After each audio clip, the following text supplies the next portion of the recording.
Le VIH est un virus et c'est le virus qui est responsable du sida. Le sida, c'est le syndrome d'immunodéficience acquise, c'est-à-dire l'immunité qui se met à mal fonctionner à cause d'un virus. Donc ce virus VIH qui va infecter les globules blancs, c'est-à-dire les chefs d'orchestre de toutes nos défenses contre l'ensemble des infections. Et du coup, en provoquant cette infection, eh bien, nos défenses ne vont plus fonctionner normalement et au bout de plusieurs années d'infection, on va devenir très sensible à un grand nombre de microbes et c'est ça qui définit donc le sida. Le VIH concerne n'importe qui dans la population martiniquaise. Le mode de transmission principal de ce virus, c'est les relations sexuelles non protégées. La transmission sexuelle, c'est plus de 98% des cas de transmission. Les autres, c'est ce qu'on appelle la transmission parentérale ou par le sang. C'était avant les transfusions sanguines. On s'en souvient, mais c'est vrai que maintenant qu'on est capable de détecter le virus dans les dons, eh bien, ce risque est devenu excessivement faible. C'est les situations où des usagers de drogue vont, par voie intraveineuse, vont échanger leur matériel. Et c'est aussi les professionnels de santé qui peuvent se piquer avec du matériel contaminé par du sang dans lequel il y a ce virus VIH. Heureusement, ce type d'accident est devenu beaucoup plus rare. Enfin, le troisième mode de transmission, c'est la transmission de la mère à l'enfant, principalement au moment de l'accouchement, au moment où l'enfant va passer par la filière génitale. L'enfant va inhaler et va avaler des sécrétions génitales qui contiennent le virus et c'est comme ça qu'il va s'infecter. L'enfant peut aussi s'infecter après la naissance, au cours de l'allaitement. C'est pour ça que l'allaitement est contre-indiqué chez les femmes enceintes qui sont infectées par le VIH.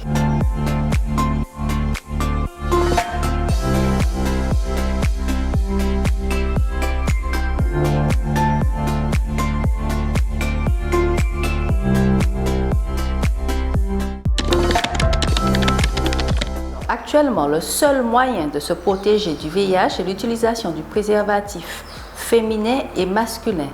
Mais l'utilisation du préservatif n'est pas seulement pour le VIH, mais également pour toutes les infections sexuellement transmissibles. Je me fais dépister parce que je m'occupe de ma santé, premièrement. Ensuite, avec mon partenaire, nous souhaitons arrêter le port du préservatif. Également, avec mon partenaire, nous avons le projet d'avoir un enfant. Une toute autre raison, j'ai un nouveau partenaire.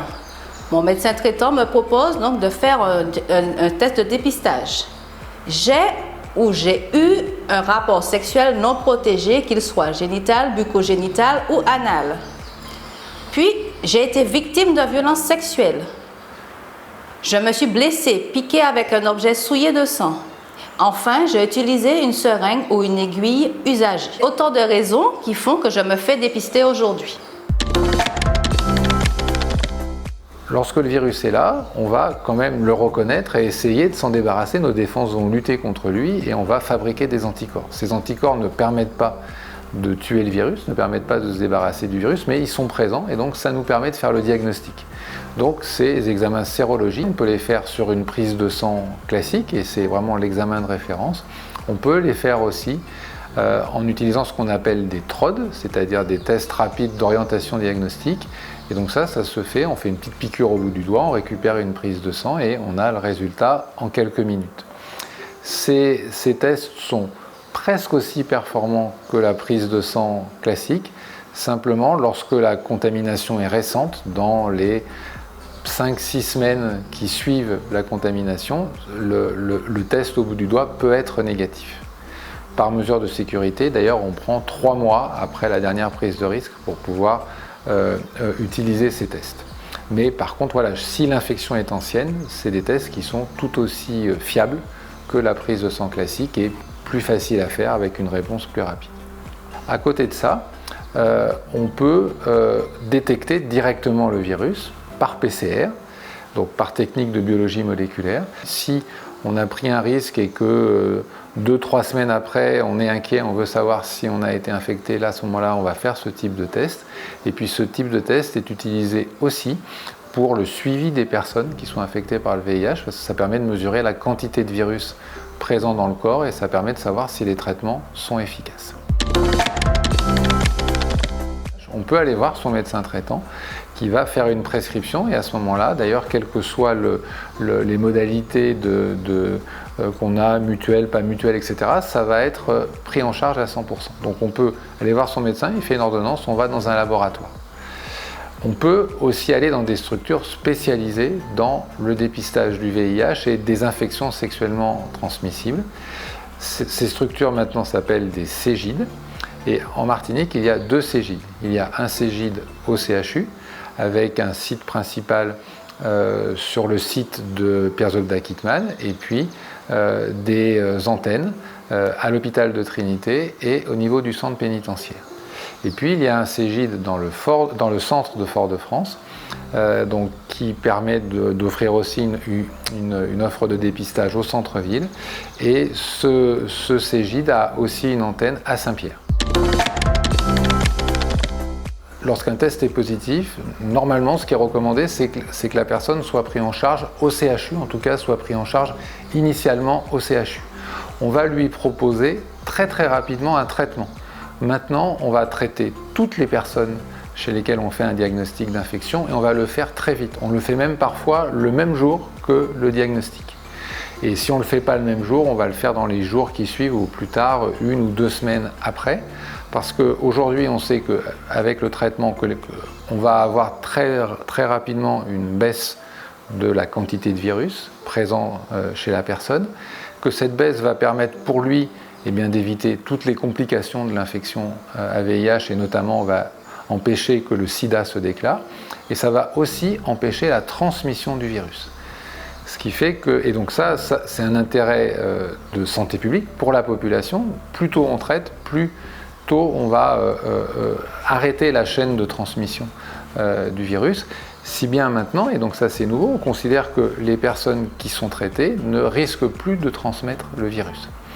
Donc ça veut dire que plus aucun risque de transmission à son enfant si on est une femme et qu'on est enceinte, plus de risque de transmission à son partenaire sexuel, et donc au sein d'un couple stable maintenant, on dit aux personnes qu'elles ne sont pas obligées d'utiliser un préservatif, en tout cas pour éviter la transmission du VIH. S'il y a plusieurs partenaires, il y a les autres infections sexuellement transmissibles, à ce moment-là il faut utiliser un préservatif, mais au sein d'un couple stable, on peut arrêter d'utiliser le préservatif, ce qui fait que finalement, aujourd'hui, une personne dépistée, prise en charge, traitée, et donc ça maintenant on le fait très vite, peut mener une vie identique à celle de personnes qui ne sont pas infectées par le VIH, y compris en ce qui concerne la sexualité. La prévention de la transmission du VIH repose aujourd'hui toujours sur le préservatif, mais plus seulement uniquement sur le préservatif. On a d'autres outils. Le plus nouveau et finalement un des plus performants, c'est ce qu'on appelle la prophylaxie pré-exposition. On parle communément de PrEP. C'est en fait pour des personnes qui prennent régulièrement des risques et qui n'utilisent pas de préservatif, quelle qu'en soit la raison, on ne rentre pas là dans cette discussion, on peut proposer à ces personnes de prendre un traitement avant d'être exposé. Alors soit si c'est finalement des prises de risque très ponctuelles, on va prendre des médicaments qu'au moment des prises de risque, un peu avant et puis dans les jours qui suivent. Soit c'est des prises de risque régulières, à ce moment-là on va prendre en continu un traitement, un peu comme quand on va dans certaines régions d'Afrique, on prend des médicaments pour éviter le paludisme, là on va prendre un médicament pour éviter d'attraper le VIH. Et lorsque ces médicaments sont bien pris, l'efficacité est supérieure à 90%. Donc ça marche vraiment très bien. Le fait aussi de se faire dépister régulièrement est un moyen de prévention, puisqu'on voit que derrière, si malheureusement on est infecté, on va être traité tout de suite, et que ça va permettre de casser la chaîne de transmission.